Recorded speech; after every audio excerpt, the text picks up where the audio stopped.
Our first guest is a CNN anchor who just returned to work after recovering from COVID-19. She wrote a powerful essay about what it's like to battle the virus. Please welcome Brooke Baldwin. Ellen, this is so fun. It was like in the same week, I got my coronavirus negative test, but the better part in the end was the call from you. I'm such a fan. Thank you so much. Oh, thank you so much. That's really sweet of you to say and nice to hear. It's so fascinating because we're all talking to and hearing from different people who have had this, and all of the symptoms are different for everybody. So, first of all, you look good. You look healthy. You feel good right now? Yeah, I feel solid. I feel like maybe 90%. I knew I was doing better when I was able to slow walk. Where's Andy? Slow walk to the Brooklyn Bridge. So that was there you are. Slow walk. I was slow There walking. she is, slow walking. Ellen, she's part of the movement. All right. Yes, no, I'm so much better. I'm so much better. So when you say, well, we'll get to that in a second because I want to hear all about it. But you posted a video of getting tested, which in itself looks terrible. I mean, they really have to shove that thing up your nose. The doctors, first of all, they have you sit there in this chair, and he's like, "Could you please put your head against the wall, because the last thing you want to do is walk out of the hospital with coronavirus and a concussion." But you can see how deeply they shove that up. He called it a brain tickler, and it tickled something. Did not feel great. Wow. Yeah, no, that looks horrible just in itself. So when did you start noticing symptoms? And was it the same? Because like some people have a completely different experience. So what was yours? Yeah, no, I watched your interview with Pink, and I'm so glad she and her child are okay. And I think it's not a cookie cutter virus. So for me, I had woken up one morning and I had just severe chills and just wasn't feeling great, but I wasn't in pain. And so, of course, what did I do? I blamed it on my husband and him turning off the heater the night before, because it's been cold here in New York City. And I went about went to work, was fine. And then the next day, as I was at work, that's when it really hit me. And I had really deep chills. I ultimately had a fever and kind of got through it, like how we tell ourselves. I didn't want to tell anyone out loud that I was feeling like crap. Got through I got through the 1 hour show, and then came home, crawled under a ton of blankets. That's when my husband felt my forehead, took the temperature. It was a fever. And that's when I was like, oh boy, this may be it. And then your husband, so you said he felt your forehead, so obviously, and you're living together. Did he get it? He didn't, thank goodness, or at least that we think. I'd love to get him an antibody test to see if he truly is Superman or not, but no, he hasn't gotten it, and he was able to take care of me. Thank goodness, the whole horrible 2 weeks. Yeah, so it was 2 weeks for you.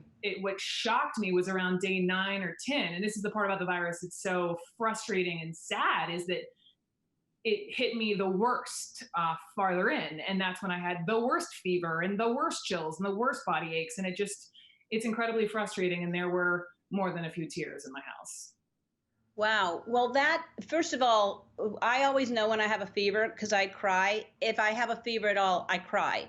So I can't imagine if I got this thing, I can't imagine what I would be like, because any fever, like Portia doesn't even have to take my temperature. If I'm crying, I have a fever. But what is, like, besides the aches, because I read about the taking the baths and stuff, but like what is the hardest about this virus? Like, what hurts the most? Such a good question. I think beyond the physicality of it, the aches, the chills, the fever, it's how it messes with you emotionally. So for me, it would get worse in the evenings. And when the body aches would start in the late afternoon, early evening, it was not knowing what was to come. It was, when would the night beast arrive? And it was, when would it end? I just want to interject. Brooke's essay was amazing because it really took you through the whole journey. Yeah, it really was. I think that it would be interesting for everybody to write the way you did, so that you really understand it, because it's to be able to even have the strength to journal it and to do that. And you wrote about in the essay about a silver lining. So tell everybody what that silver lining is that you found. Yeah, I mean, listen, I wouldn't wish this virus on anyone, but I think when we are knocked on our butts and really end up with a ton of time on our hands and feeling like crap, you go to a deeper place. And so for me, I think it was both. I had some serious clarity as I was my sickest, and I also was so blessed with the gift of connection. So in terms of clarity, it's like we're all so busy and we've got stuff on a calendar in normal times, right? And we've got distractions and everything else. But it's when you have coronavirus and when you are feeling so bad, for me, I just stopped thinking and I went deep into feeling. And for me, that meant thinking a lot about joy. I was like, Brooke, why don't you go to the beach more often? Or I thought about, my career and my path. And I thought, of course, I want to continue my day job of being a journalist, but I really want to pursue this other path of creating inspirational television for women. Or about, I got my mom on the phone and told her to get off the sofa and onto this treadmill that was collecting dust in her basement. Like, enough, I need more of you. And I think when it comes to connection, as a journalist, my resting state is like, okay, let's not talk about me. Let's talk about you. I want to interview you. That's when I'm most comfortable. And so when I suddenly received all of these texts and emails and Instagram DMs from all these people, Ellen, I mean, at first, to be honest, it felt, I didn't feel worthy and it felt vulnerable, but I realized that the vulnerability leads to greater connection. And that's when I really leaned into the love and the support and the prayers. And that is what honestly helped get me through. Well, now I feel guilty for not reaching out to you, but I didn't know you. But even though I didn't know you, all right, we're going to take a break and we'll talk more with Brooke after this. Hey, we're back with Brooke Baldwin. It's just we haven't gone anywhere. Where are we going to go? We're back. I mean, we've been here.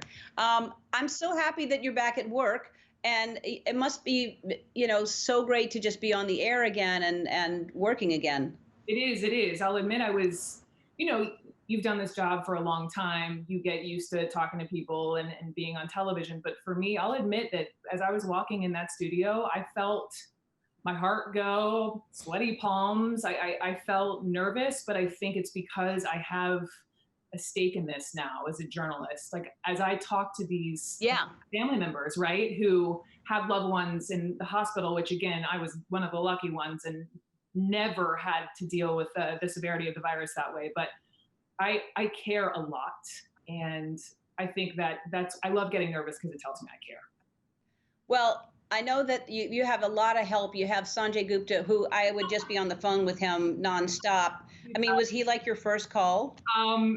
He's a busy guy, Ellen. He's a busy guy. I mean, I know I ended up with coronavirus, but I didn't want to blow him up too much. But I did. He was one of my first texts, I will say. But I didn't want to bother him too much.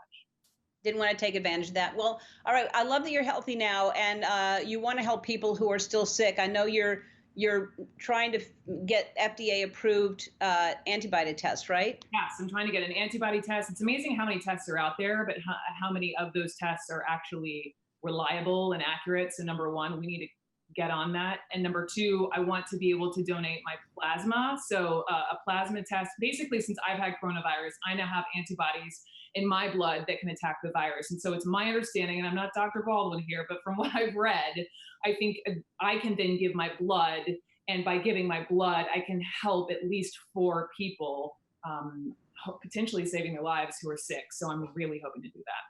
Yeah, that's amazing. I hope that's all true and works. You lost your sense of smell and taste. Not everybody does, but you did. And I heard there's something that you really, really missed. And what is that? Yes, I miss champagne. I miss bubbly. I almost have it all back, but not entirely. But I cannot wait to taste the perfect. I'm a champagne gal. I love it, and I can't wait. Well, I'm glad you're feeling better. If you'll just go to your door, there's something outside your door for you.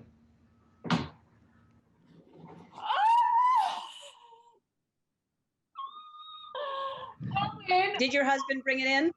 Hold on. Let me see if I can pick it up. Oh no, there's no way I can. Hold on. Let me move my, look at this. I cannot believe you. Of course you did, because you're Ellen DeGeneres. Of course you did. Yeah. You guys. When you get your taste back, enjoy and raise a glass to just being an amazing person and sharing your experience with everyone. Thank you so much. I'm so glad you're back on the air. I can see you again. And next time I'll know to reach out to people that, even if I don't know them, if I feel like I should reach out, I think that's one thing we should all learn about, is reaching out and being kind to people that we have a connection with. So thank you so much, Brooke. You can read Brooke's essay on CNN.com and watch her weekdays on CNN's Newsroom. And we'll be back after this. Brooke, thank you so much. Brooke. Thank you.